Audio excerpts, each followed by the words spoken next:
அவர்கள் வாய்ப்புக்காக காத்து கொண்டிருக்கிறார்கள். அதனால் உழைப்பை மதிக்க வேண்டும் என்பது நம் உள்ளத்தில் இருந்து வருவது, அதை நாம் போற்றும் தன்மையில் இருக்கிறது. அதை எப்படியும் போற்றலாம்.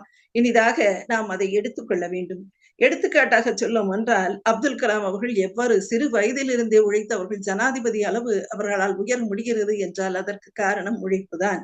நரேந்திர மோடியை எடுத்துக்கொண்டால் தேநீர் கடையில் வேலை பார்த்தார், இன்று பிரதமராக இருக்கிறார் என்றால் அவர் கடுமையான உழைப்பு, ஒரு நோக்கம், ஒரு எண்ணம், ஒரு லட்சியம், அதை வைத்துக் கொண்டு அவர்கள் உழைப்புக்கும் போது அதற்கு தகுதியான பாராட்டு தகுதியான நேரத்தில் அவர்களுக்கு அளிக்கப்படும் போது அவர்கள் மேலும் உயர்ந்து அவர்களின் சாதனையாளர்களாக மாறுகிறார்கள். நாம் பாரதியை போற்றுகிறோம், பாரதிதாசனை போற்றுகிறோம். ஏனென்றால் அவர்கள் எழுச்சி மிக வரிகள் சமுதாயத்திற்கு பயன்படுகின்றன, சுயநலத்திற்கு மட்டும் அல்ல. அவர்களுடைய உழைப்பு சமுதாயத்திற்கும் அல்லது நாட்டின் முன்னேற்றத்திற்கும் பயன்படும் போது நிச்சயமாக அது போற்றப்படுகிறது. உங்களுக்கு